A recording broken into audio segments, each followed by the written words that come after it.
Tumshangilie Bwana Yesu. Acclamons le Seigneur.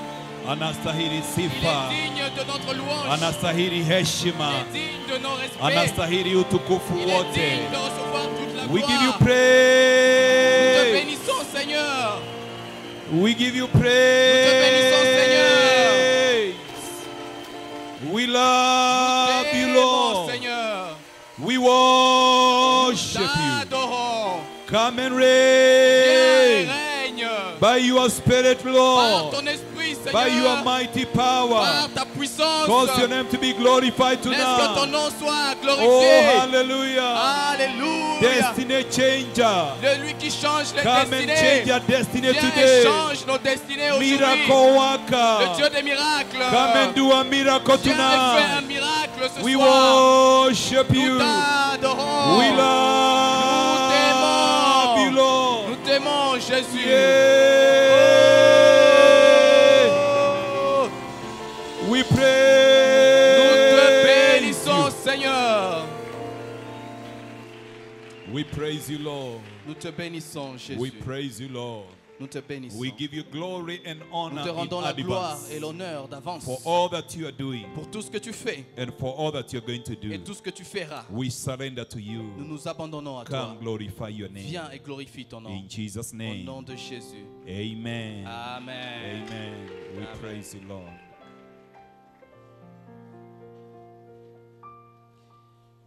Na wasalimu katika jina la Yesu Kristo. Je vous Hamjambo. salue au nom de Jésus. Bon, Nipungie mkono wako, sema vous hallelujah. pouvez me saluer dans l'air et dites Alléluia. Amen. Wale wako nje, Ceux qui hallelujah. sont dehors, Alléluia. Amen. Amen. Nashukuru Mungu kwa sababu ya jioni ingine njema Je bénis le Seigneur pour cette soirée merveilleuse ambao ametupatia tuweze kuwa na wakati katika uwepo wa Mungu. qui nous a donné pour que nous puissions passer du temps dans la présence de Dieu. Nashukuru sana Je bénis grandement kwa sababu ya mwaliko huu.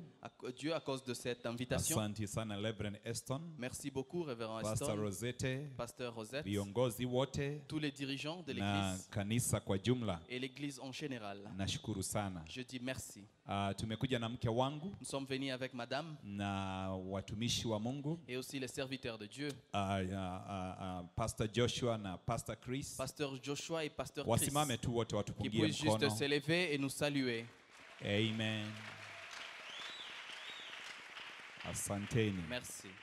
Tumekuwa na wakati mzuri asubuhi ya leo Nous avons eu de merveilleux moments ce matin pamoja na watumishi wa Mungu avec les serviteurs de Dieu na tunashukuru Mungu kwa baraka et yake. nous bénissons Dieu pour sa bénédiction. Jioni ya leo Ce soir, ningependa tufungue mioyo yetu. je voudrais que nous puissions ouvrir nos Unajua cœurs. neno la Mungu Vous savez, la parole de Dieu, sio kama maneno ya wanadamu. c'est pas comme les paroles des hommes. Neno la Mungu La parole de Dieu liko na nguvu za kiungu a une puissance divine, a na une liko puissance na divine. uwezo wa kubadilisha. Il y a aussi la force de Kwa hivyo transformation. hata unapopokea neno Donc quand vous recevez la parole, liko na supernatural power. il y a des pouvoirs Yesu surnaturels. alisema maneno ninayonena Jésus a dit les paroles que je sio dis, maneno tu, c'est pas juste des paroles Hapana. simples. Non, ni roho c'est l'esprit na yako na uhai. et il y a la vie dans ces paroles. Mimi katika mikutano yangu Quand je fais des na hata campagnes katika ibada et même dans le culte, huwa napenda usigojee wakati wa altar call. j'aime que tu ne puisses pas attendre qu'on puisse Pale faire mwisho wa appel ibada à la fin du culte. natamani katikati ya Je mahubiri voudrais que même au courant du culte, ukisikia kuna neno si lako tu reçois ta parole, lipokee. que tu puisses le Ukisikia recevoir. Mungu anakutembelea Si tu écoutes que Dieu te pokea visite, muujiza wako reçois ton miracle katika jina la au nom Yesu. de Jésus. Kwa hivyo tunapoendelea na neno Donc quand nous allons continuer avec Fungua la moyo parole, wako. ouvre ton na cœur ukisikia Mungu et si anatembelea tu maisha entends que yako, Dieu est en train de te wewe visiter, jiachilie tu laisse-toi na faire upokee et muujiza wako reçois ton miracle katika jina la au Yesu. nom de Jésus. Jioni ya leo Ce soir, nataka kuongea juu ya the greatest battle je vais parler de la plus grande bataille. ama vita vikuu. La plus grande bataille. Sijui ukiulizwa Si on te demande vita vikuu katika maisha yako ni gani, quelle est la grande bataille dans ta vie, utasema ni gani? que diras-tu? Ukiulizwa vita vikuu katika mji wa Si Goma, on te demande quel est le grand combat dans la ville de ukiulizwa Goma, vita vikuu katika nchi ya si on te Kongo, demande quel est le grand combat dans le utasema Congo, ni vita qu'est-ce gani? que tu vas dire? Quelle est cette Vita bataille? vikuu kwako ni gani? Quel est le grand combat pour toi? Hebu niulizie jirani yako, Demande à ton voisin, muulize demande-lui, vita vikubwa kwako quel est le grand combat pour toi? ni gani? Quel est le grand combat pour toi dans ta vie? Hey, ngojea majibu akujibu. Attends qu'il puisse te donner une réponse. Akuambie vita Qu'il vikubwa te dise quel est le grand combat katika maisha yake. dans sa vie. Ni kupata pesa, Est-ce que c'est avoir l'argent? ni kupata mke, Est-ce que c'est avoir une ni femme? kupata mume, Est-ce que c'est avoir un ni mari? kujenga nyumba, Est-ce que c'est bâtir une ni maison? kupata kazi. Est-ce que c'est avoir du boulot? Vita vikubwa katika maisha yako Le grand combat ni dans ta vie, kufungua biashara est-ce que c'est avoir des affaires? ama ni vita gani? Et quel est le combat? Nataka jioni ya leo nikufundishe J'aimerais ce soir t'enseigner vita vikubwa le grand combat katika maisha dans yako ta vie. ni vita gani. C'est quel? Quel est le Na combat? jioni ya leo Et ce soir, naomba Mungu akupe je ushindi prie que Dieu te donne la juu ya hizo victoire vita sur tous ces combats katika jina la au Yesu. nom de Jésus. Zile vita vikubwa sana Les plus grandes batailles katika maisha ya mtu binafsi, dans la vie de l'individu katika et muji, dans la ville katika taifa et dans la nation, ni vita vya hatima. c'est le combat de la destinée. Vita vile vikubwa Le sana, plus grand combat, it is for you to become c'est pour toi d'être all that God wanted you to be. tout ce que Dieu voudrait que tu sois. That is the greatest battle. C'est ça le plus grand combat. Haya mambo mengine Toutes ces autres choses, ni sehemu tu ça fait seulement partie ya kila kitu de toute autre chose ambacho Mungu alikusudia que Dieu a planifié uwe nacho. que tu puisses avoir. Lengo kubwa L'objectif la principal adui yetu de shetani l'ennemi Satan, ni tusiweze kufanyika c'est pour que nous ne puissions na pas tusiweze kupokea recevoir kila kitu tout Mungu ce alikusudia que Dieu a kwa préparé ajili ya maisha pour yetu. nos vies. That is the greatest battle C'est ça le plus grand combat that you are fighting in your own que life. tu es en train de combattre It dans is ta a vie. battle of your destiny. C'est le combat de ta It destinée. is a battle to become C'est le combat pour all devenir that God wanted you to tout ce be que Dieu voudrait que tu sois in this life. dans cette vie. Praise the name of the living God. Amen. Na kama utashinda Et si tu seras vainqueur vita vya hatima, sur le combat de ta lazima destinée, kwanza uelewe il faut que tu puisses d'abord comprendre ya kwamba kuna vita qu'il y unapigana. a un combat que tu es en train de combattre. Maombi yale shetani anaogopa sana, La prière dont Satan a peur, sio maombi ya mtu anaomba pesa, c'est pas la prière de quelqu'un qui demande sio l'argent. maombi ya mtu anaomba gari, C'est pas la prière de quelqu'un qui demande une hata sio voiture. maombi ya mtu anaomba kufungua kanisa C'est kama pas même hili. quelqu'un qui demande à ouvrir une Lile église comme ombi celle-ci. shetani La anaogopa prière dont Satan a peur na anachukia et il n'aime pas de tout na cœur hangependa et uombe il ne voudrait pas que tu puisses ni prier cette wakati prière, unasimama c'est quand tu te lèves na unaanza kuitisha et tu commences à demander hatima yako, ta destinée. kwa sababu shetani anajua Parce que le diable connaît. ukiitisha hatima yako, Si tu réclames ta destinée, your destiny ta destinée is a package est un paquet of all that God wanted you to be de tout ce que Dieu voudrait que tu and to sois have et d'avoir in this life. dans cette vie. Praise the name of the living Gloire à God. Dieu. So destiny is a package. Donc la destinée est un paquet. It is about your family. C'est sûr, ça It is concerne ta about your famille, calling. ça concerne ton It is appel, about your career. ça concerne ta It is carrière, about your business. ça concerne tes affaires. Praise the name of the living Gloire à God. Dieu. Kwa sababu Mungu wetu Parce que notre Dieu, haanzishi chochote il ne commence pas quelque chose kabla hajaona mwisho. s'il n'a pas encore vu sa fin. Ndio Mungu aanze chochote. Pour que Dieu commence quelque chose, Anaitwa Alpha on l'appelle l'alpha na Omega. et l'oméga. Hawezi anza Il ne peut chochote pas commencer quelque chose kabla hajaona mwisho s'il wake. n'a pas encore vu sa fin. Kwa hivyo wakati alianza maisha yako, Donc quand il a commencé ta vie, aliona mwisho wa maisha il a yako. vu la fin de ta vie. Wakati alianza taifa la Quand il Kongo, a commencé la nation aliona congolaise, mwisho wa il taifa a la vu la Kongo fin du na Congo. akaona mwisho wako Et il a vu ta fin. ni mzuri, C'est une bonne fin. akaona mwisho wa taifa la Il a Kongo vu la fin du Congo ni mzuri, est bon. lakini safari Mais le parcours ya kutoka hapa de mwanzo quitter au début ufike mpaka jusqu'à hatima, arriver à la fin, ufike mpaka mahali Mungu jusqu'à amekusudia, arriver là où Dieu a hapa préparé, katikati ici au milieu, kuna il vizuizi, y a des obstacles, kuna il upinzani, y a le kuna combat, vita, il y a le na bataille. ndiposa C'est inasemekana pourquoi on dit, mahali kuna utajiri là mkubwa où il y a une grande richesse, ni kaburini, c'est dans les sépulcres, au kwa sababu tombeau, kuna watu wengi au cimetière. C'est parce qu'il y a Walio plusieurs kufa. personnes qui sont morts bila kufanyika sans avoir kile atteint Mungu alikusudia. ce que Dieu voulait qu'ils Hawakuweza soient. kuandika Ils vitabu, n'ont pas écrit les livres, hawakuweza kuimba ils nyimbo, n'ont pas chanté les cantiques, hawakuweza kufungua ils n'ont biashara, pas ouvert les affaires, hawakuweza kujenga ils manyumba, n'ont pas construit les maisons, hawakuweza kutimiza ils n'ont pas accompli kile ambacho ce que Mungu alikusudia Dieu a prévu watimize qu'ils puissent accomplir katika maisha haya. dans cette vie. Na kutabiria jioni ya leo Je déclare ya sur toi et kwamba je wewe prophétise sur hautakufa toi que toi tu ne mourras pas kabla haujatimiza avant d'accomplir kile ambacho Mungu ce que alikusudia Dieu a planifié, utimize que tu puisses katika accomplir maisha haya. dans ta vie. Praise the name of the living God. Gloire à Dieu. ningependa tuchukue scripture kadhaa J'aimerais que nous puissions lire quelques za versets kutusaidia jioni ya leo. pour nous aider ce soir. Tutaanzia katika kitabu cha Isaya. Nous allons commencer dans Ésaü. Na ukisoma Isaya 45, Ésaü 45. wakati Mungu ukisoma Isaya 45, Si tu lis Ésaü 45, le chapitre, Mungu ana challenge miungu mingine. Dieu est en train de défier les petits dieux. Na wakati Mungu ana challenge miungu Et mingine, quand Dieu est en train de les défier, anaiambia il leur dit, hebu jaribuni kutangaza mwisho essayez d'annoncer la fin na mambo yale et les yatafanyika. choses qui vont arriver. Ukisoma Isaya 45 Ésaü 45, verse lisons, 15, verset 15. inasema truly you are a God who hides himself, Tu es un Dieu qui te cache, O God and Savior of Dieu Israel. d'Israël, sauveur. All the makers of idols will be put to shame Ils sont tous honteux et confus. and disgrace. Ils sont tous They avec will go l'ignominie. off into disgrace together. Ils vont aller dans l'ignominie But ensemble. Israel will be saved by the Lord with an everlasting salvation. Mais Israël obtiendra le You salut de never Dieu. be put to shame or disgrace Vous ne to serez- ages everlasting. Vous ne serez ni honteux ni confus jusque dans l'éternité. Verse 20. Verset 20. Gather together Assemblez-vous and come and assemble you fugitives from the et nations. venez approcher ensemble, réchapper des nations. Ignorant are those who carry about idols of wood, Ils who n'ont point pray d'intelligence, to ceux God qui portent that cannot save. leur idole de bois, qui convoquent des dieux Declare incapables de what sauver. is to be present. Déclarez-le et faites-le venir.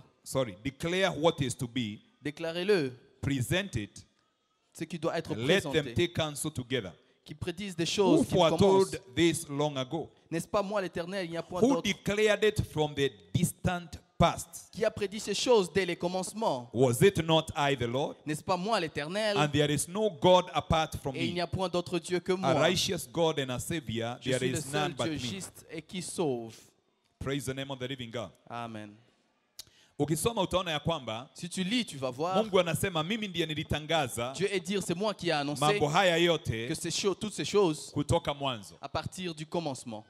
Wakati mimi niliokoka, Quand j'ai été sauvé, jambo moja lilinipatia msingi mzuri wa imani une yangu. chose qui m'a donné une bonne fondation pour ma Biblia foi. inasema hivi, La Bible dit ceci. kanisa imejengwa katika msingi wa mitume L'Église est bâtie sur le fondement des na apôtres manabii. et aussi des prophètes. Hii ni kusema Cela veut dire agano jipya tunalolisoma siku le ya leo Nouveau kama kanisa Testament que nous lisons aujourd'hui comme Église. tulipewa na mitume. Nous l'avons reçu des Kwa hivyo apôtres. mafundisho yetu Donc sana nos enseignements, la plupart, tunayatoa katika mafundisho ya nous les mitume tirons de l'enseignement des apôtres katika agano jipya. dans le Nouveau Testament. Kwa hivyo kanisa limejengwa katika msingi Donc l'Église a été bâtie sur Wa la mitume fondation des apôtres na manabii. et des prophètes. Wakati Biblia pia inaongea juu ya msingi wa kinabii, Quand la Bible parle des fondements de la des prophètes, haizungumzii juu tu ya manabii walioko ça sasa, ne parle pas seulement des prophètes qui sont là pour le moment. inazungumzia katika agano la Ça kale parle aussi de l'Ancien Testament. manabii wote waliokuja Tous les prophètes qui sont passés walitangaza juu ya et kanisa, qui ont annoncé par rapport walitangaza à vile l'Église. Yesu Ils ont atakavyozaliwa, parlé, ils ont dit comment vile Jésus sera né, atakavyokufa, comment il va mourir, atauzwa pesa ngapi, comment on va le vendre, à watagawanya combien, mavazi comment on yake, va se diviser, on va diviser ses atasulubishwa habits. kati ya wezi Il wawili. sera crucifié entre Manabii deux wote brigands.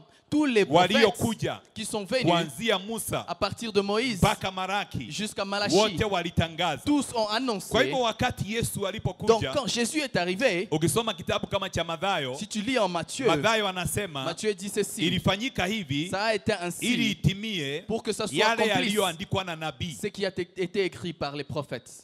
Nabii kama Isaya Les prophètes comme Ésaü, alikuwa ametabiri miaka 700, ça fait 700 ans qu'il a Kabla Yesu prophétisé hajazaliwa. avant la naissance de Jésus. akasema vile mwana Il atazaliwa a dit comment un enfant sera né na bikira. avec une Nabii vierge, par kama une vierge. Mika Un alikuwa prophète comme ametabiri Michée zaidi ya miaka l'a 500, prophétisé il y a 500 ans. akasema mahali Yesu Il a dit atazaliwa. où Jésus sera Daudi né. alikuwa ametabiri, David avait prophétisé. akasema vile watagawanya Il a nguo dit zake. comment on va Jeremiah utiliser ses alikuwa vêtements. ametabiri. Jérémie avait Akasema atauzwa prophétisé. kwa pesa ngapi. Il a dit à combien on va le Manabii wote vendre. walitabiri Tous les prophètes ont mambo prophétisé tofauti plus différentes choses yatakayofanyika juu ya qui vont Yesu. se passer à propos de Ndiposa Jésus. Yesu C'est ainsi que Jésus, alipokutana quand il s'est na hao rencontré watu wawili kutoka avec Emau ces deux personnes de Maüs, waliokuwa wanasema, qu'ils étaient en train de ona dire, ule nabii mkubwa regarde ce grand prophète, tulitarajia on atatuokoa, croyait qu'il va nous sauver, sasa amekufa. maintenant il est mort. Akawaelezea Il leur a enseigné juu yake sur lui-même kutoka kwa à Torati partir des livres na de Zaburi l'Ancien Testament, de na psaumes manabii. et des prophètes. Akawauliza, Il leur a demandé, mbona nyinyi ni wajinga comment vous êtes na insensés, muko wapole sana vous êtes tellement kuelewa humbles, mais vous ne voulez pas yale comprendre yalikuwa ce qui est arrivé yameandikwa et ce qui est na écrit manabii. par les prophètes. Imagine Imaginez-vous mambo ambayo Mungu alitabiri les miaka choses que Dieu a prophétisées il y a maelfu des années, des milliers d'années. yanakuja yanatimia Ça hivyo vient hivyo et ça s'accomplit exactement, vile ilikuwa imeandikwa. exactement qu'il est écrit. Ukisoma kitabu cha Ufunuo, Si vous lisez dans Biblia inaongea l'Apocalypse, juu ya mambo tofauti, la Bible parle de plusieurs vile choses. jua itachoma watu, Comment le soleil va brûler na les sasa gens. tunaona mambo ya global Et warming. aujourd'hui, nous voyons le changement Wakati climatique. Yohana alikuwa kisima cha Patmo, Quand Jonas était à hakukuwa na Patmos, pollution, il n'y avait pas de pollution. lakini sasa tunaona mambo ya global Mais nous warming. voyons maintenant le Yohana changement akaandika climatique. akaongea juu ya vile watu hawatanunua, Jean a parlé, il a dit les gens ne vont pas acheter, hawatauza les gens ne vont pas bila vendre namba. sans avoir un numéro. Sasa Kenya tuko na Et ile maintenant- process tunachukua inaitwa huduma namba. Et aujourd'hui au Kenya, il y a un processus qu'on Watu appelle wengi Huduma wamekuwa Namba. katika mitandao wanasema hii ni namba ya Et les gens shetani. sont en train de dire c'est un numéro qui Yeah, vient kwa du sababu diable. serikali inasema wazi, Parce que usipochukua hii namba hautauza, Le gouvernement a hautaweza dit si tu kununua. n'as pas ce numéro-là, tu ne sauras pas vendre, tu ne sauras pas acheter. Lakini hii ni process Mais c'est tout un processus ya kutimiza unabii, pour l'accomplissement de kwa la sababu prophétie. kila unabii umeandikwa Parce katika que neno la chaque Mungu, prophétie écrite dans le lazima livre, il utatimia. faut que cela s'accomplisse. Jina la Bwana lipewe sifa. Gloire à Dieu. Haleluya. Amen. Mambo mengi ambayo hata serikali za ulimwengu zinajaribu Plusieurs kuzuia, choses que les gouvernements essayent de bloquer. kama silaha za kinuklia Par exemple, les armes nucléaires. ziko katika Biblia. Ça est dans la Bible. Watu kama Ezekieli waliona Ézéchiel a vu ça. watu wanatoroka, Les gens en train de nyama fuir. zinamwagika. Leurs chairs en Wanakuwa train de se skeleton. verser. Les gens deviennent des Wanaanguka. os seulement et ils Kwa tombent. hiyo hizo silaha Donc, bado wakati moja zitaachiliwa, à un certain moment, ces armes seront libérées. hata kama ni baada ya Yesu kurudi. Même si ça sera après que Manabii Dieu soit waliona haya rentré. mambo yote, Les prophètes ont vu wengine toutes ces choses. wakasema wanaona mtu akiongea Et les autres ont dit, on voit mwisho quelqu'un moja wa parler dunia, d'un côté de la mtu terre mwingine akiwa et mwisho. quelqu'un d'autre de l'autre côté de la Anasikia. terre et entend cela. Hii ni teknolojia. C'est la Leo technologie. tunaweza kuona mpira Aujourd'hui, on peut suivre le unachezwa match katika nchi qui nyingine, se joue dans un ama autre rais pays. wa Marekani Ou anaapishwa, quand le na président wakati huo américain huo est en train de prêter sisi serment. tukiwa hapa Et au même Afrika moment, nous en Afrique, tunaweza kuona. on peut comprendre et voir Waliona ça mambo haya suivre. yote, Ils ont vu toutes ces hata choses. kama hawangeweza Même s'ils ne pouvaient pas kuyatafsiri pouvoir bien vile interpréter ambavyo comme sisi tunaweza nous le kuyaelewa comprenons aujourd'hui. siku ya leo. Aujourd'hui. Kwa hivyo msingi wa kinabii, Donc le fondement de wale la prophétie, waliotabiri Yesu vile ceux qui ont atakavyozaliwa prophétisé comment Jésus sera né, ndio waliotabiri c'est eux qui ont vile prophétisé atakavyorudi, comment il va na kama revenir. walitabiri Et s'ils ont vile prophétisé atakavyozaliwa comment il sera na né, akazaliwa hivyo et il hivyo, est né exactement de kwa cette nini niwe manière, na shaka pourquoi aurais-je ya des kwamba doutes kurudi kwake que son retour kutafanyika va se kama faire? vile tel qu'il est ilivyotabiriwa? écrit. Lazima itafanyika. Et ça, Msingi wa kinabii, le fondement, la fondation de la Ukiuelewa, prophétie, si tu comprends hata cela, mtu akikuelekeza même si bunduki, quelqu'un te donne hauwezi une kana pointe, imani une yako, arme, tu ne resteras kwa pas sababu uko na sans rien faire. uhakika Parce que tu as juu ya l'assurance imani sur la foi ambayo uko que naye, tu as reçue kwa sababu ya msingi à cause de la ambayo foi de tuko nao que nous avons katika neno. dans la Nataka parole. kusema nini? Je voudrais dire Mungu quoi? ametangaza mambo yote Dieu a tout annoncé. yatakayofanyika Tout ce qui va arriver kuanzia mwanzo dès le début mpaka mwisho wa jusqu'à dunia. la fin de la Leo du monde. ukifuatilia Biblia hii Aujourd'hui, si tu suis na sur la taarifa Bible za ulimwengu, et ce qui est en train de se kuna passer dans le mambo monde, mengi il y a plusieurs choses. utayaona katika Tu Biblia vas voir dans la na Bible. sasa yanagonga Et maintenant, on est en katika train de voir vichwa vya ça. habari On est en train de voir ça sehemu dans les journaux, tofauti à différents za endroits ulimwengu. du monde. Kwa sababu gani? Pourquoi? Mungu aliyaelezea Dieu kitabu, a annoncé cela il y a longtemps. anasema who foretold this long ago, Il a dit qui a annoncé ces choses dès le who commencement, declared it from the distant past. qui a déclaré cela de le Was passé it lointain. not I, the N'est-ce Lord? pas moi le Seigneur? Praise the name of the living God. Gloire à Dieu. Kila taifa kubwa, Chaque grande kila nation, mji mkuu chaque grande ville katika ulimwengu dans le monde umenenwa katika Biblia. est mentionnée dans la Bible. Unaweza kosa kuandikwa uwe Nairobi, On peut pas dire que c'est Nairobi. unaweza kosa kuandikwa iwe Russia, On peut pas dire que c'est unaweza Russie. kosa jina Marekani hapa Vous katika pouvez manquer Biblia, le nom lakini États-Unis, mataifa haya yote mais toutes ces na nations miji hii et yote toutes ces grandes villes imetabiriwa sont prophétisées katika Biblia, dans la na Bible. Mungu akaelezea Et Dieu ni parlait, yapi yatakayotokea qu'est-ce qui va se passer hata siku za mwisho. jusqu'à la fin des Mambo temps. mengine yameandikwa na watu kama Il y a des Danieli, choses qui ont été écrites par akaambiwa Daniel. On lui a dit, yaweke muhuri mets un cachet sur mpaka ça siku za mwisho, jusqu'à la fin na des temps. akaambiwa Et on lui a dit, siku za mwisho à la fin des temps, hekima la sagesse itaongezeka, sera kwa augmentée. sababu wanadamu Parce que les hommes, tutajimaliza on va se na hekima terminer. yetu sisi On wenyewe, va s'entretuer avec notre propre sagesse. lakini neno la Mungu Mais la parole de Dieu lazima litatimia. doit certainement s'accomplir. Nataka kusema nini? Je voudrais dire quoi? Nataka kuleta maisha yako Je voudrais amener ta vie katika hiyo picha dans cette image ya ulimwengu wote, de tout du monde uone entier. maisha yako Que tu puisses voir ta vie, ambayo hata siku que même un jour, ambazo unafaa kuishi hapa les duniani jours que tu dois vivre sur la terre zilihesabiwa sont comptés. na zikaandikwa Et ça a été écrit tangia siku ya kwanza ya kuzaliwa dès le jour de ta naissance mpaka siku ya mwisho. jusqu'à la fin. Mungu aliandika Dieu a enregistré katika kitabu chake, dans son livre. na akasema, Et il a dit, Biblia inasema katika kitabu cha Matendo ya Mitume la Bible dit dans Actes des 17, Apôtres 17, mstari wa 26 verset ya kwamba ni 26, Mungu que c'est Dieu aliyechagua qui a choisi utazaliwa où wapi tu seras né na wakati gani. et à quel moment. Kwa hivyo mimi kuzaliwa Kenya Donc moi, étant né sio au kwa Kenya, ajali. c'est pas par Mungu accident. alipanga Dieu a planifié nitazaliwa wapi que je serai né où na wakati gani et à quel moment. na nitakufa wakati Et gani. quand est-ce que je Siku mourrai. zangu zote Tous les jours de ma vie ziliandikwa. sont déjà katika enregistrés, kitabu. écrits dans les livres. One of the greatest nature of divine attributes, L'une des grandes natures des tabia moja attributs kuu ya divins, kiungu les attributs divins, ni tabia c'est l'attribut ya kupanga. de planification. Mungu Dieu, anasema in the book of Jeremiah il dit 29:11, dans Jérémie, najua 21, mpango nilio nao, je connais les plans juu que ya j'ai maisha sur toi, yako. sur ta vie, mpango les mzuri plans de wa bonheur kukupa maisha pour te mema donner une na bonne vie maisha mema ya et baadaye. aussi une vie, Bingu une bonne vie après. Inajulikana Le ciel kwa kupanga, connaît que c'est un ciel qui kwa planifie. kuweka rekodi, Ils enregistrent aussi kwa kuweka mipango. pour planifier les choses. Ndiposa Yeremia 1:5 C'est pourquoi Jérémie Mungu 1:5, anamwambia Yeremia, Dieu est en train de dire Hata à Jérémie, kabla même avant haujaumbika que tu ne sois conçu ndani ya tumbo ya dans mama le yako, ventre de ta mère, mimi nalikujua moi je te connaissais na et je nikakuchagua t'ai établi uwe nabii. pour être prophète. Ni vizuri pia kujua C'est bon de wewe connaître. uliishi Tu vis, kabla haujazaliwa. tu vivais avant que ta Kuzaliwa naissance. kwako Ta naissance, ni baba na mama c'est maman et papa wakupatie mwili, qui t'ont donné la chair. lakini roho Mais le ilikuwa cœur na Mungu était avec Dieu tokea mwanzo. dès le début. Il Akapanga a planifié utazaliwa wakati que tu gani. seras né à un certain moment. Bwana asifiwe sana. Sisi wote Nous tous, tulijulikana wakati moja on savait, on a été connus à un certain moment katika hekima ya Mungu. dans la sagesse de Dieu. Watu wote Tout le monde watakaoishi katika ulimwengu, qui vont vivre sur la Mungu terre, aliwajua wote Dieu les connaissait tous wakati mmoja, à un certain moment. akagawanya Et il a nani subdivisé. Il atazaliwa a dit qui naîtra wakati gani. à quel moment. Lakini hakuna watu Mungu anaumba wapya, Mais il n'y a pas de nouvelles personnes que Dieu est en train de créer. watu wote Il est waliumbwa. surpris. Tout le monde était déjà Sasa créé. kazi ya bingu, Maintenant, le travail du kuna ciel, malaika il y a des anges wako katika kuweka rekodi, qui sont en train d'enregistrer. wanajua Ils savent ni watoto gani qui sont les enfants wanafaa kuachiliwa qui usiku wa doivent leo, être libérés ce soir. na bingu pia inajua Et le ciel ni connaît watu gani qui sont ces personnes wanafaa kurudishwa, qui doivent retourner kwa sababu siku zao parce que leur temps zimekatika. est fini.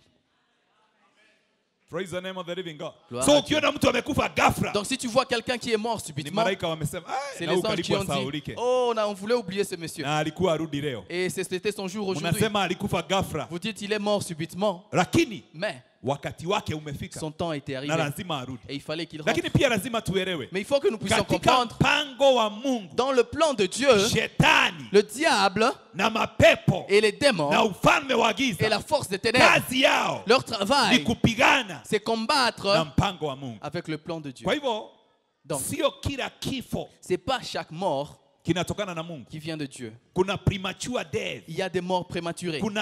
kuna vifo Il y a des morts ambavyo vinatokea qui viennent. sio kwa sababu Mungu C'est alikuwa pas parce que amepanga, Dieu a planifié lakini ainsi, kwa sababu mais c'est parce que kuna vifo. il y a des morts Shetani kazi que le yake diable dans son ni travail, kuua hatima, il veut tuer les ni destinées, kuharibu maisha ya il watu, veut détruire les vies des gens, ni kufanya watu bure, c'est faire que les gens soient nuls. hata wakiishi Et même quand ils sont en train de waishi vivre, maisha ya ils taabu vivent une vie de na souffrance kusononeka. et ils sont en train de souffrir, de Wakijuta. peiner, en train de peiner, Kwa nini waliumbwa? en train de se demander pourquoi j'ai été créé. Jina la Bwana lipewe sifa. Gloire à Dieu. Mungu anamwambia Yeremia, Jésus dit à Jérémie, kabla haujaumbika avant que ndani tu ya sois tumbo conçu yako, dans le ventre de ta mimi mère, nalikuchagua moi je t'ai choisi, uwe nabii. que tu sois mon Nabii katika prophète mataifa. pour les nations. Yeremia anasema, Jérémie dit, mimi ni mtoto tu, moi je suis un enfant, mimi ni kijana. je suis jeune. Nataka nikwambie, J'aimerais te dire, ukigundua hatima yako mapema si tu découvres ta destinée na à temps uanze kuifuatilia et tu mapema, commences à poursuivre cela à temps, utafanyika mkuu mapema, tu seras plus grand, plus kwa tôt. sababu hatima ya mtoto Parce que la destinée d'un enfant imepangwa est planifiée kama vile ya mzee imepangwa. comme la destinée d'un vieux est planifiée aussi.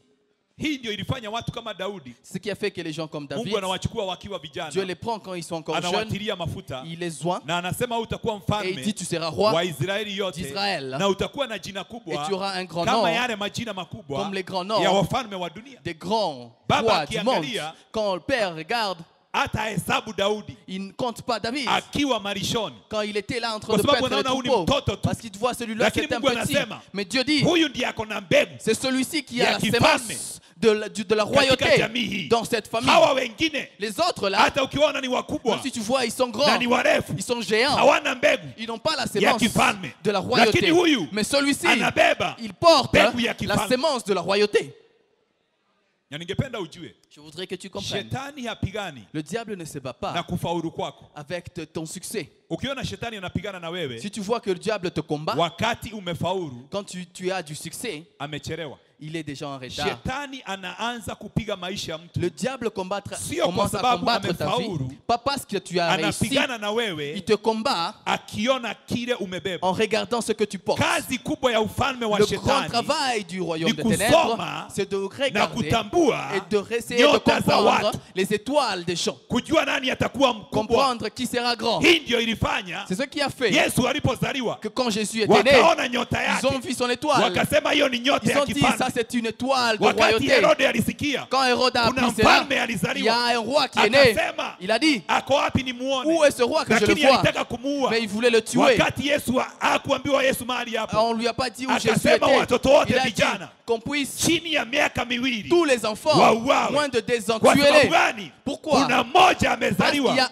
un qui na est né ako na nyota et il a une ya étoile kifalme. de royauté. Shetani atapigana na Le wewe diable va te kwa sababu combattre umefaulu, parce que tu as du succès. atapigana na Non, wewe il kwa te sababu combattra ameona parce nyota qu'il a yako vu ton étoile na ameona kile et il a unabeba, vu ce que tu portes. ameona kule utafika, Il a vu où tu vas. ameona utaharibu kazi Il a yako, vu que tu vas détruire son ameona travail. utakomboa wengi. Il a vu que tu vas libérer Ukiangalia plusieurs. watu wote wakuu Si tu vois toutes les grandes personnes, walianza shida ils wakiwa ont watoto, commencé des problèmes de leur bas walianza âge. upinzani Ils ont wakiwa commencé des wachanga. problèmes depuis leur Wengine. bas âge. Wengine Les autres, kama mimi, comme moi, wakati mama yangu alinichukua mimba, quand ma maman était enceinte de mama moi, yangu alinichukua mimba akiwa msichana wa shule, elle était encore à l'école. kwa hivyo hakutaka. Donc elle ne voulait pas, Lakini c'était pas katika volontaire. kuzaliwa, Mais quand je suis né, Mungu hana bahati mbaya. Dieu n'a pas de mauvaise Mtoto chance. yote akiachiliwa Tout enfant qui est ako na libéré, hatima yake. il a une destinée de Dieu. Bwana apewe sifa. Amen. Kwa hivyo mama yangu Donc ma maman, akakuwa advised on l'a conseillé na baba yangu sasa wakiwa par vijana, mon père, qui Huyu était mtoto. encore jeune. Il a dit, cet enfant, lazima tumtoe, il faut qu'on puisse se lazima débarrasser, tuafie mimba hii. qu'on puisse faire un avortement forcé. Wakaenda kwa daktari, Ils sont partis à l'hôpital. wakamwambia Ils ont dit au tumekuja médecin, daktari tukuripe nous sommes venus médecin pour te huyu mtoto payer, aweze kutolewa, qu'on puisse se na débarrasser de la grossesse. huyo mtoto ni mimi. Et cet enfant, c'est moi. Daktari sijui kama alikuwa ameokoka Je ne sais pas si le médecin était ama sauvé aliguzwa na Mungu. ou il a été touché par Dieu. Daktari Le docteur, alipatia mama yangu il a donné à ma maman dawa za vitamin des vitamines apate nguvu, pour la donner la force azae mtoto ako et na nguvu. avoir un enfant qui aura une bonne santé. Alijuaje? Comment il a su? Alijua kwa sababu akiwa mimba ya Il pili a su parce qu'à la deuxième grossesse, alienda hospitali elle est allée à l'hôpital akiwa mdhaifu. en étant faible. Alipoona daktari Quand il a mwingine vu un autre médecin, akapewa dawa zile on lui zile, a donné les mêmes médicaments. akamwambia daktari, Mais il a dit, médecin, mimi sitaki kuafya moi mimba. je ne veux pas Dawa gani avorter. umenipatia? C'est quoi ces médicaments Akaambiwa que tu hizo me ni za donnes? On vitamin, lui a dit, ce sont des vitamines. nataka upate J'aimerais nguvu. que tu puisses avoir la force. Hey! Wow! Kwa hivyo Mungu alikataa, Donc Dieu a na refusé hatima yangu que ma kuanzia destinée, nikiwa tumbo ya dès mama dans yangu, le ventre de ma Mungu mère, akasema Dieu disait, huyu hatamalizwa, celui-ci ne sera huyu pas avorté, hatauawa. celui-ci ne sera Bwana pas tué. akulinde, Que Dieu te Bwana protège, akuhifadhi, que Dieu te wewe garde. Tu ne hautamalizwa. seras pas Maadui fini. watakao Les kutafuta, diables, les ennemis qui natangaza vont ya te chercher, kwamba je déclare, hawatakuwa na ils ne vont uwezo pas réussir juu ya et maisha ils n'auront pas de yako. force sur ta Pokea vie. ulinzi wa Reçois Bwana la protection katika divine jina au nom la Yesu de Kristo. Jésus-Christ.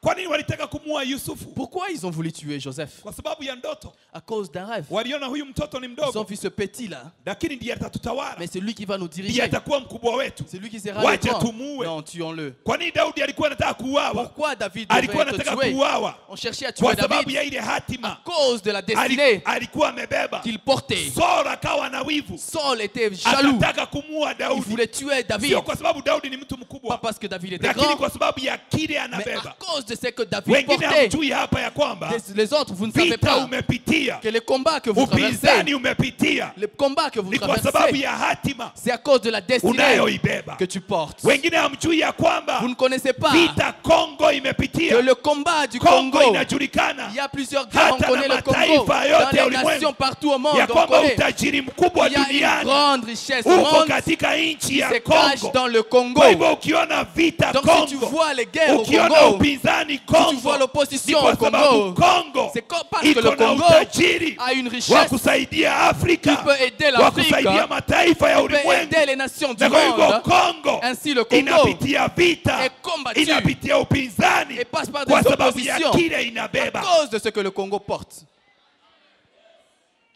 Niliwaambia mwaka wa 2017, Je vous ai dit en 2017, Mungu akaniambia Dieu me dit, zungukeni taifa lote tournez, sillonnez toute la ukitangaza nation amani. en parlant la paix, déclarant la paix. Tukaenda mlimani Nous sommes allés à la wiki montagne, mzima kuomba. toute une semaine de prière. Wiki mbili zilikuwa za kuzunguka taifa, 2 semaines, nous étions en train de tukiomba sillonner. Mungu Nous akatuzungumzia. prions et Dieu nous a Akatuambia, parlé. Il nous a dit, Shida ya taifa les lenu problèmes de votre nation, sio vyama vya kisiasa, ce n'est pas les problèmes des politiciens ou les partis Shida yenu. politiques. Votre hata problème, sio wale wapinzani wanashindana ce n'est même pas les opposants qui sont en train de se battre kupata vio vya uongozi wa urais. pour avoir, être le président de la akatuambia, République. Dieu nous a dit, Vita vyenu votre ni kwa combat, sababu ya hatima ya taifa, c'est à cause de la destinée de la ndiyo nation. inayotafutwa, C'est cela que le diable ndiyo recherche iangamizwe. pour qu'il puisse le briser. Lazima kuwe na watu Il faut qu'il y ait des gens wanaoelewa qui comprennent ya kwamba hata mataifa que même les nations huwa yanapitia passent par vita vya hatima. des combats de destinée. Tukazunguka taifa letu Nous lote, avons tourné toute la nation hatukushinda tukiombea et on siasa, ne priait pas pour la politique. hatukushinda tukiombea vyama On vya ne priait pas kisiasa. pour les partis politiques. Tukazunguka taifa Nous letu avons sillonné la nation, kaunti 47,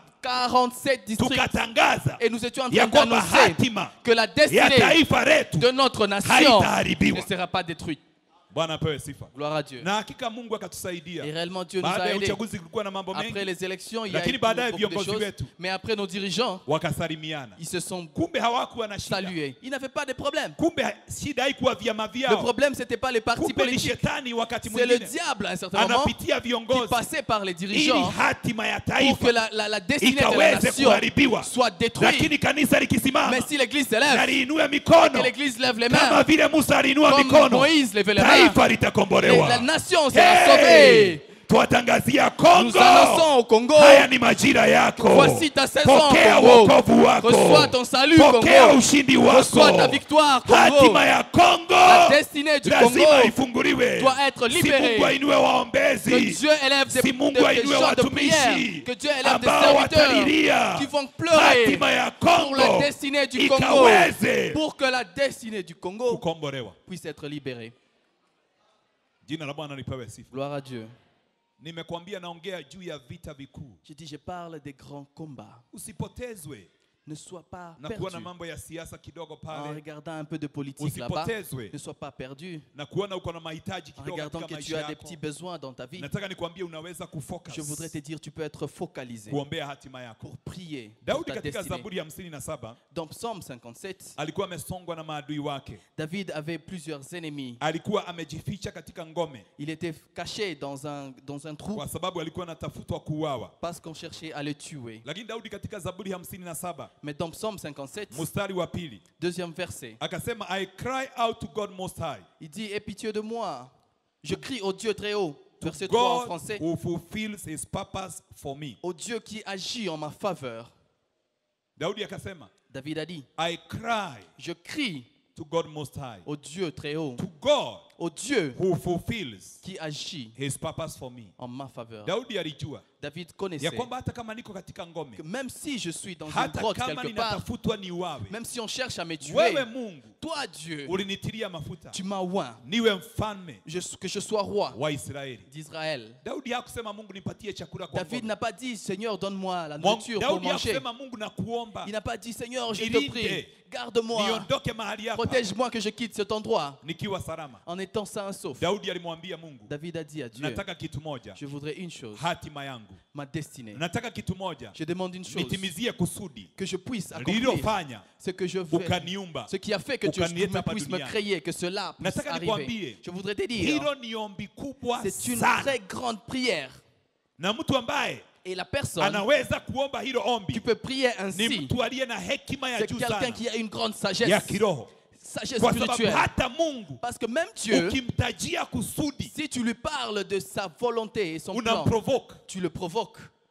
kwa sababu yeye Parce que lui, ndiye alipanga kusudi c'est lake. lui qui a planifié. Kwa hivyo ton kama plan. unamalizwa na maadui, Donc si les ennemis Kama sont en train de umezungukwa na de magonjwa, te déranger, les maladies umezungukwa na t'entourent, shida, tu es entouré par des umwambie problèmes, Mungu dis à Dieu, nitimizie accomplis kusudi la volonté lililofanya que tu as planifiée unilete pour hapa moi, duniani. ce qui a fait que tu puisses me Our mettre sur la God terre. Notre Dieu is a God of purpose. est un Dieu qui a le but. Amen. Amen. Na ukitajia Mungu purpose, Et si tu dis à Dieu le but, unafanya tu vas te Ainuke. retrouver. Tu vas faire que Dieu Apigane puisse vita venir et kwa combattre le ajili combat yako. en ta Kwa faveur. sababu yeye Parce que lui ni Mungu est un Dieu wa kusudi. qui a Na Biblia inasema katika des plans. Isaia, Et la Bible dit dans my Isaïe, purpose mes plans will stand. vont toujours rester Haja ya fermes. Mungu kubwa Les plans de Dieu, ni le grand plan kusudi de lake Dieu, lisimame. c'est pour que sa Ndiposa volonté hata soit faite. Yesu C'est pourquoi Jésus, alipowafundisha wanafunzi quand il kuomba, prêchait aux disciples, aliwaambia il leur a mnapoomba dit, quand vous priez, muombe hivi: priez ainsi. Baba yetu aliye Notre mbinguni, Père qui est aux cieux, jina lako que ton litukuzwe, nom soit sanctifié, mapenzi que ta yako volonté yatimizwe soit faite hapa sur duniani la terre kama vile comme yalivyo juu au mbinguni. ciel.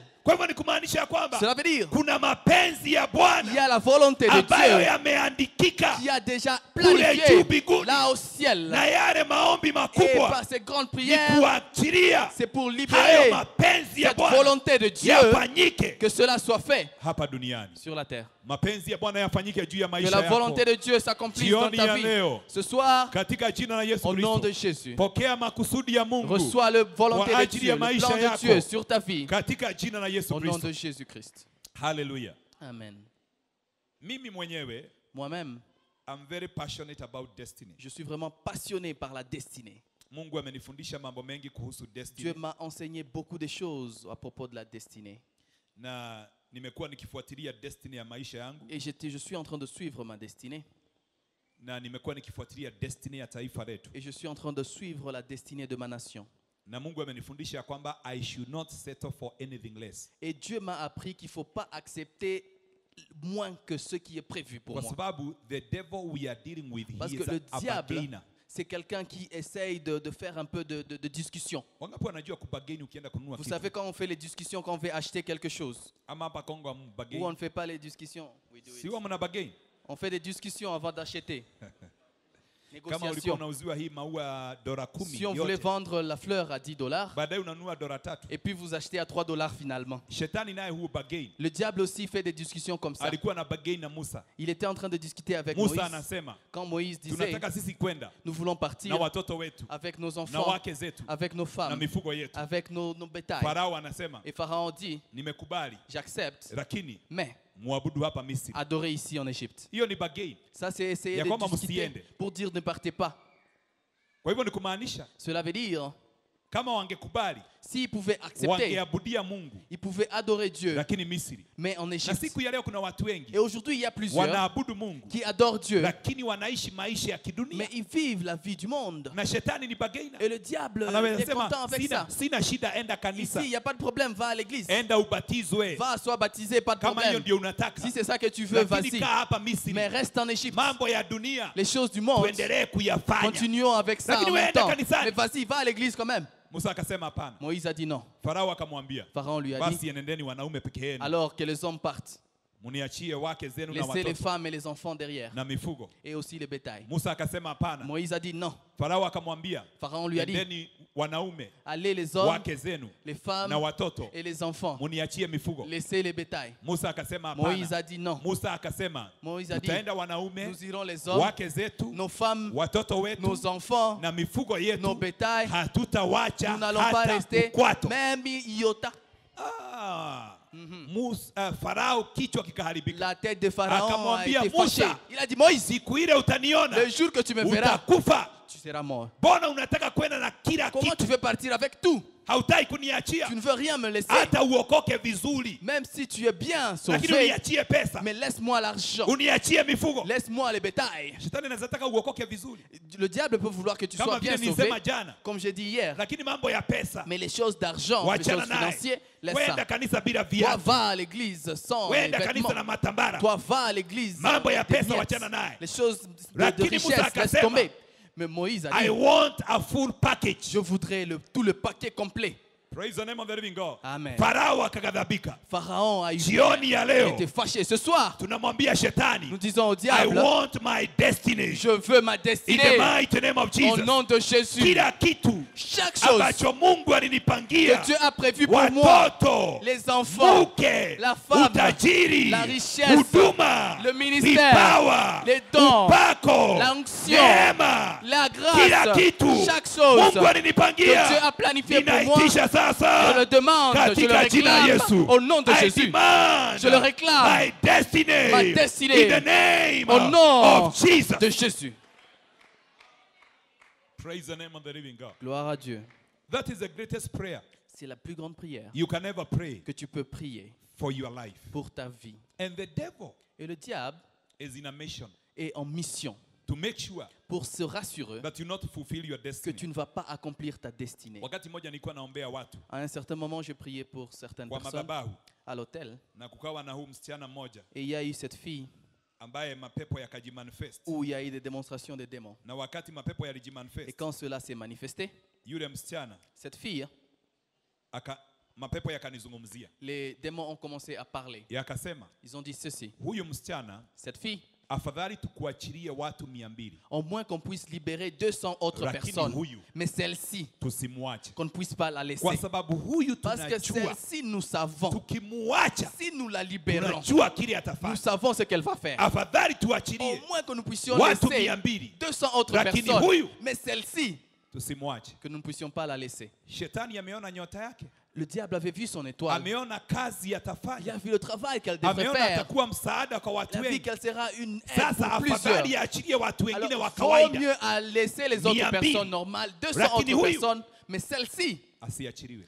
qu'on ne puisse pas Kuna la watu laisser. wengi wanapigana vita Il y a plusieurs qui sont dans des combats. mpaka wakati mwingine wanauliza, Jusqu'à un certain moment, ils se mimi posent la hata sijui question. watu huwa wananiuliza nini, Moi, je ne sais même pas, les gens me mimi hata demandent quoi. sijui shetani huwa ananiuliza Moi, je ne nini. sais même pas ce que le diable veut de Lazima moi. uamuke, Il faut que tu te réveilles ujue unaulizwa nini. et que tu saches qu'est-ce que le diable Unaulizwa veut de kile toi. umebeba, On est en train, le diable recherche, réclame ce Shetani qui est en ameona. toi. Le diable a vu kile ambacho unabeba cette chose que tu portes, kitakuwa msaada kwa que watu ça wengi. sera un appui pour Umebeba plusieurs. ukombozi wa Tu jamii, portes la Umebeba libération, la ukombozi wa délivrance mji. de la famille, de la umebeba ville, ukombozi wa la taifa, délivrance de la na kwa hivyo nation. lazima Ainsi, ukutane na il vita faut que vikali, tu aies des grands na wewe combats. lazima Et usimame toi, il faut que tu te na lèves utangaze, et que tu puisses déclarer hatima yangu ma destinée haitaharibiwa. ne sera pas détruite. Lazima upigane, Il faut que tu te useme battes, ya kwamba que tu dises hatima yangu ma destinée, ninaitisha je le réclame katika jina la au nom Yesu. de Jésus. May you receive your destiny Que tu reçoives tonight. ta destinée In ce the soir mighty name of au Jesus. nom de May Jésus. you overcome Que tu puisses every combattre battle et of your vaincre destiny. chaque combat de In ta the name destinée of Jesus. au nom de Jésus. Jina la Bwana lipewe sifa. Gloire à Dieu.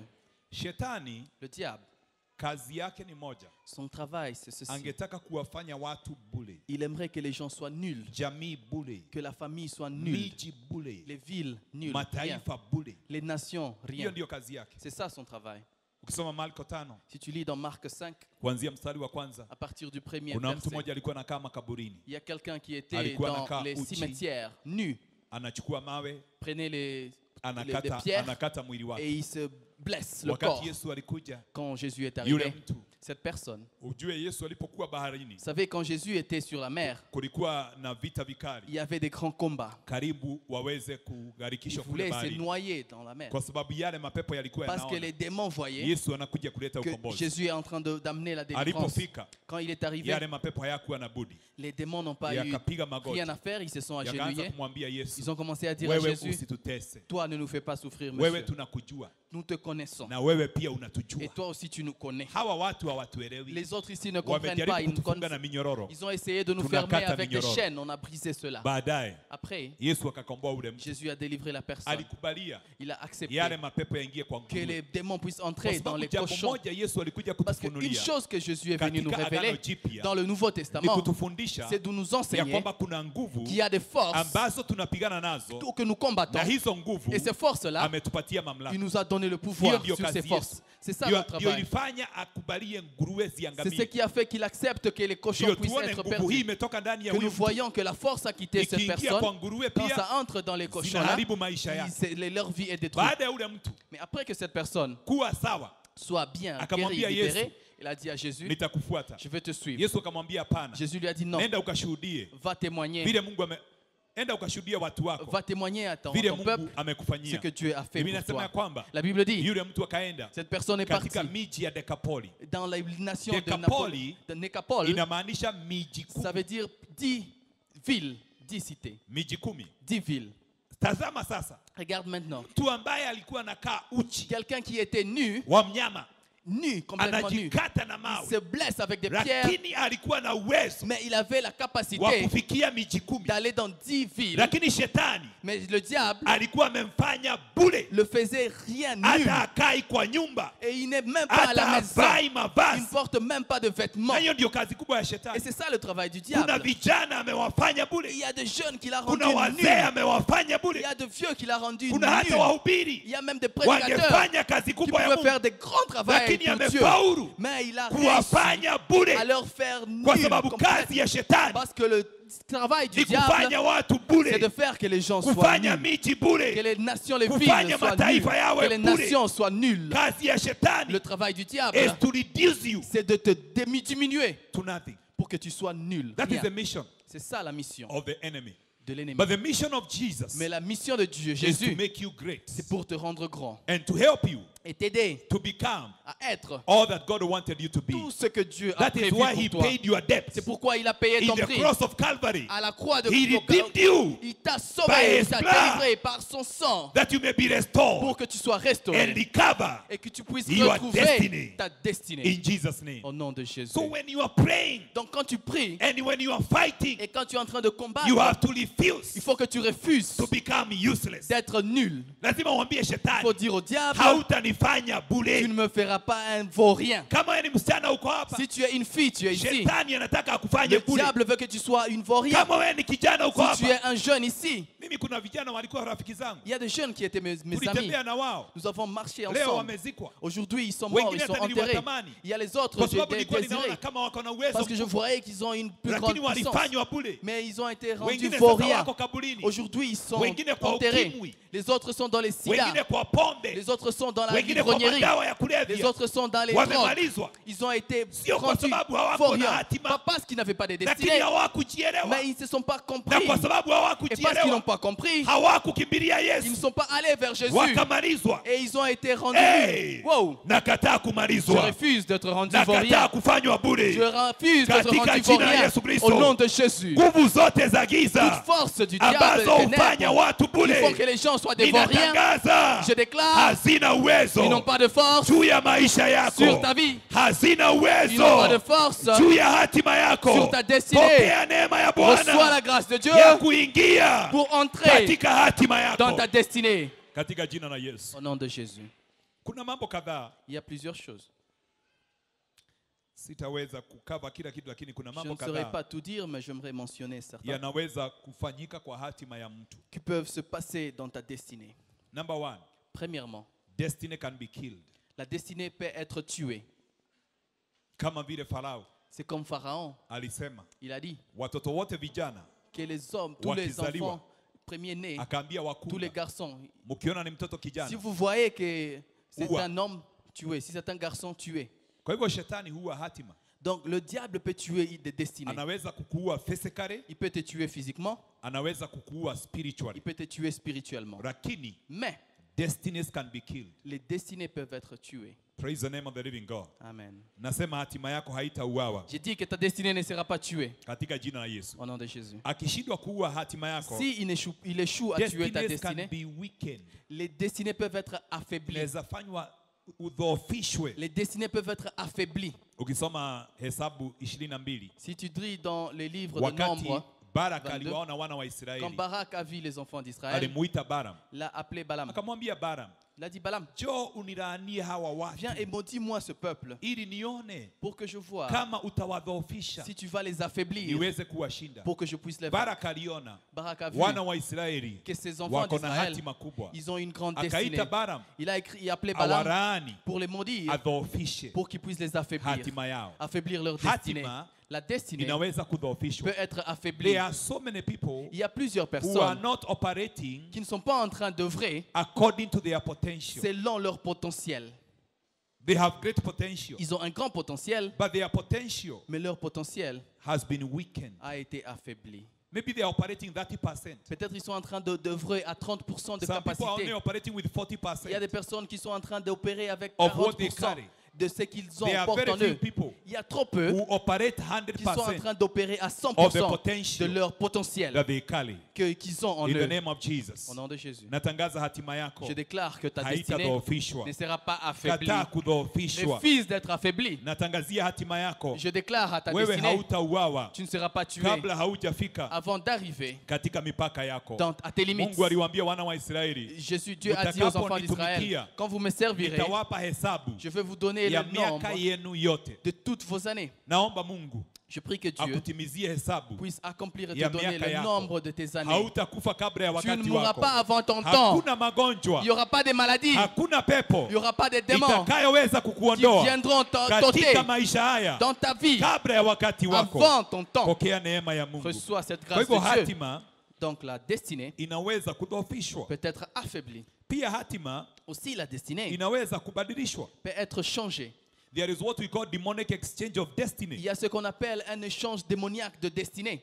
Praise the name of the living God. Amen. Kitabu cha Mhubiri 10 Dans le livre de l'Ecclésiaste 10, mstari wa 5 mpaka 7, 5 à 7, Mhubiri akasema l'Ecclésiaste dit, aliona uovu hapa duniani, il a vu le mal sur la terre, wafalme wanatembea miguu, les rois qui marchent à pied nao watumwa et les esclaves wako juu ya farasi. sont au-dessus, sont sur les Kuna chevaux. watu wako na hekima ya kimapepo Il y a les gens qui ont une sagesse démoniaque ya kubadilisha hatima. pour changer les destinées. Kuna kijana mmoja alienda kwa mganga, Il y a un garçon qui est Alikuwa allé chez le anataka kuwa féticheur, tajiri. il voulait être riche. mganga akamwambia, Le féticheur lui a dit, nyota yako haina utajiri, ton étoile, il n'y a pas de Lakini naona richesse kwa dans ton dada étoile. yako, Mais je vois chez ta sœur, mmezaliwa pamoja, vous êtes nés ensemble, ako na utajiri. elle est là, Kama l'étoile de unataka richesse. kutajirika, Si tu veux devenir riche, enda mlale na yeye, va et couche avec ta na sœur. mkilala na Et yeye si tu couches avec elle, utapokea tu utajiri vas recevoir la richesse anaobeba, qu'elle kwa porte. sababu alikuwa kijana muovu. Parce qu'il était un Na garçon dans le ameweka pesa mal mbele. et il mettait l'argent Akatafuta dans njia ya devant. kula na dada Il a yake. cherché moyen de coucher Alipolala avec na sa yeye, sœur. Quand il a akaanza couché avec sa kutajirika. sœur,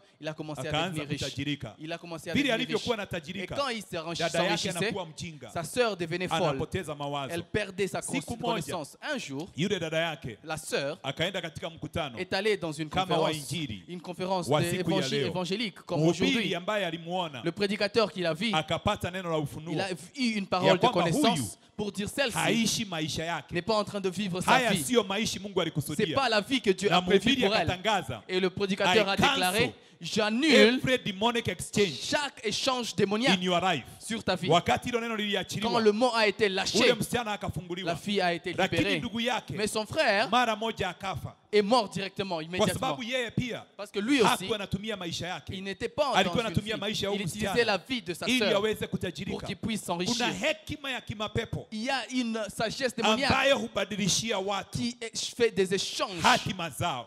change les Kuna destinées watu des gens. wengi Il y a plusieurs hawaishi maisha yao. qui ne sont pas en train de vivre leur vraie vie. Nimeombea hata watoto shuleni. J'ai prié pour certains Mzazi enfants à ananiambia, l'école. Les huyu parents disent, mtoto wangu alikuwa mon anafanya enfant vizuri était sana, intelligent avant, lakini ilifika mahali mais à un certain moment, hekima yake la ikakatika sagesse de l'intelligence akawa est coupée. Il est devenu sans na intelligence. sasa hafanyi vizuri. Et maintenant, il ne réussit Akili plus à yake l'école. imeenda wapi? Où est partie son intelligence? Demonic exchange Échange démoniaque, of destiny. des destinées. Hatima zinaweza kubadilishwa. Les destinées peuvent être changées. Ninakutangazia siku ya leo, Je te déclare aujourd'hui, hautabadilishiwa on ne va pas changer ta destinée. hatima yako. Ta destinée ne sera pas changée. Can you declare, Est-ce que tu peux le I déclarer? cancel J'annule every demonic exchange chaque changement démoniaque over my destiny sur ma destinée. in the name of Jesus. Au nom de Jésus. In the name of Jesus. Au nom de Jésus. Hasa unapoona nyumbani kunainuliwa madhabahu ya uganga Surtout quand il y a des hôtels de Shetani ni sorcellerie. mwizi.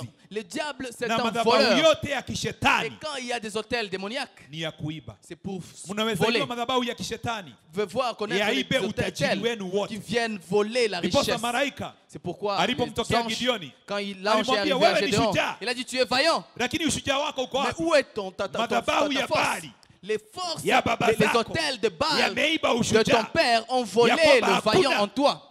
Hakuna Il n'y a pas mtu anaweza kuinuka quelqu'un qui peut être katika hii élevé jamii. dans cette Enda famille. uyabomoe. Va et détruis ça. Gideoni alipoyabomoa Quand Gédéon a détruit, akawa shujaa. il est devenu vaillant. Natangazia kila Je madhabahu déclare chaque ambayo hôtel yameiba qui a volé ushujaa wako ton tétu siku soit ya vaillant. leo Aujourd'hui, tunayateketeza nous les na brûlons moto wa Roho Mtakatifu, avec le feu du Saint-Esprit. tunayaangusha Nous les faisons kwa damu ya tomber Yesu par le Kristo. sang de Jésus. Nakataa Je refuse madhabahu yote chaque hôtel ambayo qui est hubadilishia en train de changer watu les destinées hatima des zao gens. katika jina Au la Yesu nom de Kristo. Jésus. Receive back your destiny tonight. Reçois la restauration Pokea de ta hatima yako destinée. tena. Reçois ta Shetani destinée. ni mwizi. Le diable est Kila voleur. hatima Chaque destinée zilikuwa zimeibiwa qui ont été volées, tunazinyakua tena, nous les retrouvons, tunazichukua récupérons. tena. Nous les récupérons. Ninachukua Nous les récupérons. hatima yangu Je récupère ma katika destinée. jina Au nom la Yesu de Kristo. Jésus-Christ.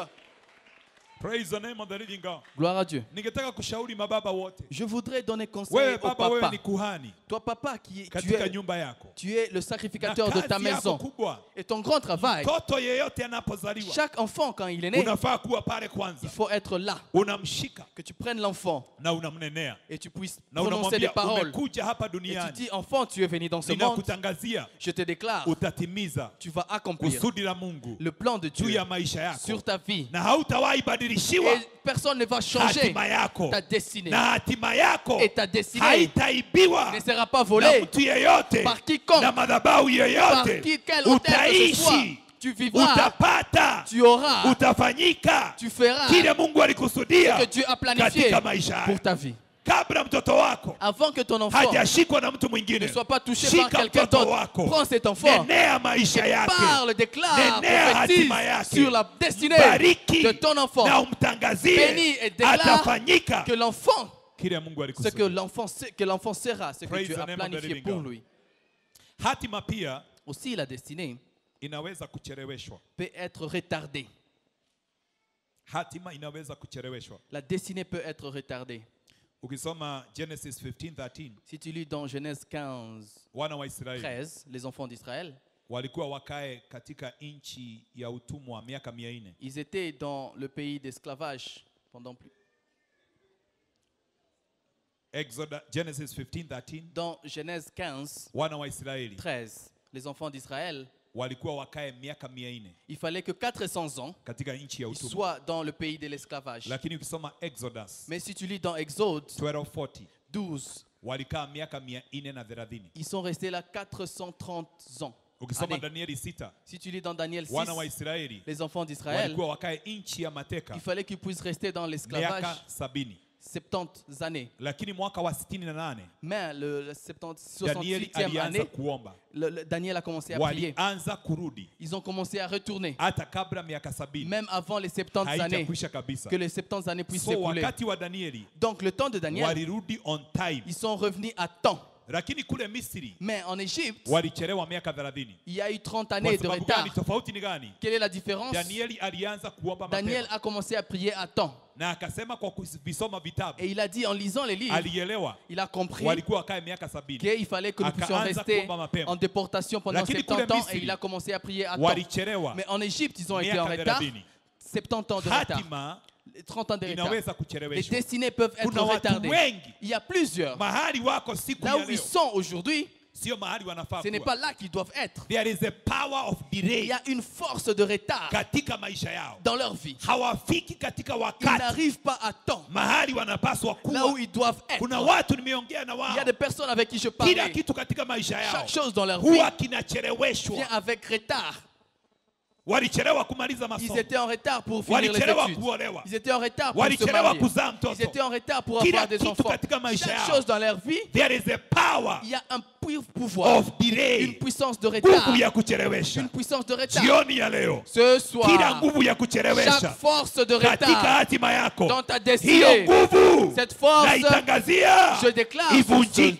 que cette force soit Every brisée. power of delay Chaque force de be broken retard soit brisée in my life, dans ma vie, in your life, dans ta vie, in the name of au nom de Jesus. Jésus.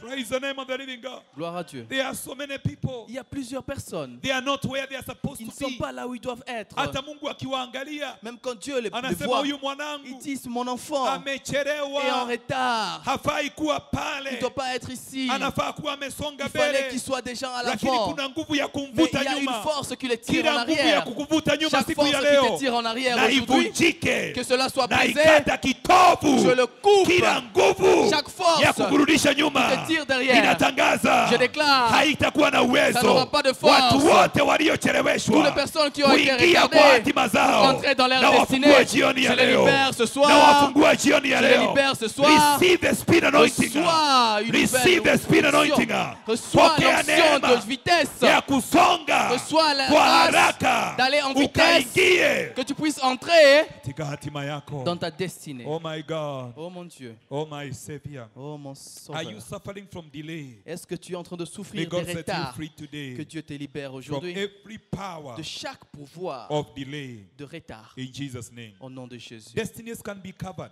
Les destinées peuvent être couvertes, or hidden. peuvent être cachées. The name Esther, Esther it means signifie, le a nom star signifie une étoile that is covered. qui est couverte. You remember Esther was an orphan. Souvenez-vous que Esther était orpheline. If it was not for Mordecai, Si ce n'était pas pour l'oncle Mordecai, by the help of God, avec l'appui de Dieu, he discovered qui a découvert that Esther was a que star. Esther était une étoile, Everybody else toute autre personne could have ignored pourrait ignorer who Esther was. qui est Kuna Esther. watu wana hatima kubwa, Il y a des personnes qui ont des grandes lakini destinées, hatima zao mais leurs destinées, hata vipawa vyao même leurs dons, hawatambuliwi. ne sont pas découverts. Wakienda kazini, Quand ils vont au travail, wakienda kanisani, ils vont à l'église, popote wanapoenda, partout où ils vont, wako na uwezo mkubwa, ils ont une grande puissance, lakini kama kuna capacité. pazia, Mais c'est comme s'il y a un voile. nyota yao Leur étoile, hakuna mtu anaitambua, personne ne le reconnaît. hakuna mtu anatambua Personne ne kile reconnaît ambacho umebeba ce qui est en eux, ce qu'ils portent. na umebeba ukuu. Mais tu as une grandeur que tu portes en Ninatangaza toi. siku ya leo, Je déclare aujourd'hui, kila pazia juu ya maisha chaque yako voile sur ta vie, ambayo imefunika nyota ce qui est en yako train de bloquer Hiyo ton pazia, étoile, cette étoile, ce ipasuliwe na voile damu ya Yesu, sera brisé par le sang de ipasuliwe Jésus. na nguvu za Roho Ce Mtakatifu. voile sera brisé Nyota par le yako force du ianze Saint-Esprit. kuangaza. Que ton étoile brille. Nyota yako ianze Que ton étoile kuangaza, commence à briller. nyota yako ianze Que ton étoile kuonekana, commence à se faire itaonekana voir. kanisani, Ton étoile sera vue à itaonekana l'église. kazini, Ton étoile sera vue au travail. hautadharauliwa, Tu ne seras pas méprisé. hautadunishwa. Tu ne seras pas méprisé. Natangazia nyota Je yako déclare à ton étoile ianze kuonekana que ça commence à briller katika jina la au Yesu. nom de Si Jésus. utangaze kila pazia Que tu puisses déclarer que chaque iliyofunika voile nyota yangu, qui a bloqué mon hiyo étoile, pazia que ce voile, ninailarua je le brise, je Katika le jina la déchire Yesu. au nom de Jésus. katika jina la Au Yesu. nom de Jésus. Larua hiyo pazia, Commence à déchirer nguvu za Roho ce Mtakatifu voile. ziko mahali hapa. Les forces du Saint-Esprit sont Hiyo en ce lieu. pazia. Que ce voile, Hiyo pazia que ce voile iondolewe sasa, soit déchiré, ôté, iondolewe sasa, soit ôté iondolewe soit sasa ôté maintenant. katika jina la Au nom Yesu, de Jésus. katika jina la Au nom Yesu, de Jésus. katika jina la Au Yesu. nom de Jésus. Nikimaliza, En finissant, hatima la destinée zinaweza kuzuiliwa peuvent être bloquées kwa njia ya kuwekewa mipaka. en mettant des limites, Ukisoma en Exodus, établissant des limites. Dans Exode, Exodus 23:31, Exode 23, 31, Mungu anasema Dieu dit kwa wana wa Israeli, aux enfants d'Israël, nitaweka mpaka wako. j'établirai vos limites. Ukisoma hapo nyuma, Si tu lis un peu Mungu plus tôt, anasema Dieu est en train de dire, sitawapa nchi hii kwa je ne mwaka veux pas mmoja. vous donner ce pays dans une année. Lakini Mungu anasema Mais Dieu dit, kidogo kidogo petit à petit, nitakupeleka je veux vous faire entrer. na nitaweka mpaka wako. Et je veux mettre vos limites. Nataka J'établirai vos nimalize kwa limites. kusema Je voudrais finir en disant, hakuna mtu il n'y a personne ambaye Mungu hajamwekea mpaka, où Dieu n'a pas donné des Mpaka wa limites, établi utajiri. des limites pour ta richesse, mpaka wa kipawa une chako, limite de ton pouvoir, mpaka wa ufanisi une wako. limite pour Mpaka wa ton kibali succès, chako. une limite pour la faveur Hakuna qui est mtu sur hajawekewa toi. mipaka. Il n'y a personne qui n'a pas de limites Kuna divines. mahali Mungu alikusudia Il y a là où Dieu a ya kwamba planifié katika maisha que haya dans ta vie, utafika, tu vas arriver à ce niveau-là. utafika na utajiri. Tu arriveras à ce niveau de richesse. Wengine pengine utakuwa na akaunti 5 Peut-être les autres, vous aurez 5 Benki comptes en tofauti. banque, différentes banques. na zote ziko na Et pesa, il y a de l'argent dans tous les comptes. lakini siku ya leo Mais aujourd'hui, pengine uko tu na akaunti ya M-Pesa. peut-être tu as seulement Mobile Money, Airtel, Inaitangwa nini hapa? M-Pesa. M-Pesa. Hauna akaunti ingine, Tu n'as pas d'autre compte à part lakini mahali Mungu M-Pesa. amekusudia ufike, Mais là où Dieu a planifié que tu Mungu arrives, amekuwekea mpaka wa Dieu utajiri. a mis une limite pour ta richesse. Lakini Mais toi, kama kuna mipaka ya kiungu, s'il y a des limites kuna divines, mipaka ya mapepo. il y a aussi des limites des Shetani démons. naye Le diable aussi huwekea watu mipaka. essaye de mettre des barrières. Sijui kama umeshawahi kusoma. Je ne sais pas si tu as Mimi lu. nimejifundisha hata na jamii Moi, nimezaliwa. j'ai essayé de voir avec ma famille. Unakuta kuna mipaka Tu imewekwa. trouves qu'il y a des limites qui ont été Mipaka établies. ya masomo. Des limites pour les études. Unakuta mtu akifika masomo Tu vois que fulani, quand quelqu'un arrive à un certain kupita niveau hapo ni d'études, vita. pour passer à au niveau Kwa supérieur, sababu c'est kuna un combat. mpaka wa kiroho Parce umewekwa. qu'il y a une limite spirituelle Mpaka qui a wa été kiroho établie. umewekwa. Une limite Na spirituelle a unaweza été angalia établie. katika jamii Et tu vois dans la na ukute famille, kuna watu hawapiti mahali tu fulani. vois, il y a les gens qui ne passent pas à un certain Nataka niveau. kutangaza Je voudrais déclarer Zaburi 24 dans Psaume mstari wa 24, 7, 7e kwa verset. sababu uko na Yesu, Parce que tu as Jésus, kila marango chaque lazima yainue vichwa porte vyao, doit na wewe utapita. élever la tête et toi tu vas Utapita passer. kila mipaka Tu vas dépasser ambayo tous les adui limites. ameweka, Tu vas dépasser tous les limites que katika le jina la diable a Yesu, placées au nom de kwa sababu Jésus. unambeba Parce que tu portes Bwana hodari katika le vita, Dieu grand, Huyo puissant, hawezi vaillant dans les kuzuiliwa. combats, qui ne peut pas être limité. katika jina la Yesu. Au nom de Jésus.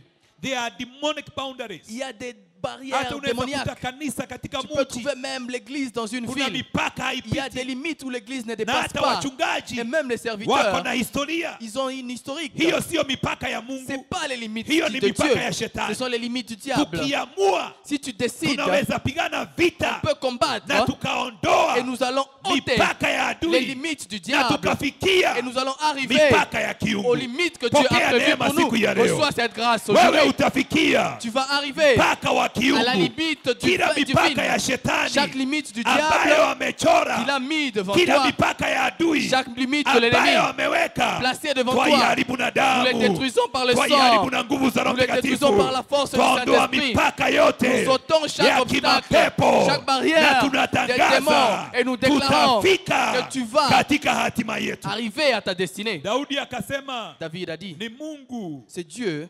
afanyaye qui fait miguu yangu que mes pieds kama miguu ya kurungu, soient comme les pieds, nikaweze les pieds forts, kupanda pour que je puisse mahali monter, pangu palipoinuka. arriver à mon endroit Ninakuombea élevé. jioni ya leo, Je prie pour toi ce Mungu soir atie mikono que yako Dieu mette tes na mains miguu yako et ya tes kiroho pieds nguvu spirituels, qui ukaweze les renforcent kupanda pour que tu puisses mahali monter pako à ton endroit, palipoinuka, l'endroit élevé que katika tu jina qui la est prévu Yesu, pour toi au nom de katika Jésus. jina la Yesu, Au nom de Jésus. katika jina la Au Yesu. nom de Jésus. Nataka tuombe jioni ya leo. Je voudrais que nous puissions prier ce Mimi soir. najua katika mwito wangu, Je sais dans mon appel, huduma kubwa le ministère na ujumbe mkubwa Mungu et le amenipatia message que Dieu m'a ni donné, wa kufungua hatima za watu, c'est de libérer les ni wa destinées des kufungua gens. hatima za C'est de miji, libérer les destinées ni des wa villes. kufungua hatima za C'est de mataifa. libérer les destinées des Jioni nations. ya leo Ce soir, kuna mtu atapokea il y wepesi a quelqu'un qui va avoir la wa facilité kuingia d'entrer katika maeneo mapya. dans de nouvelles Jioni endroits. ya leo Ce soir, kuna mtu atakuwa na il wepesi y aura quelqu'un qui aura la wa facilité kuingia d'entrer mahali ambapo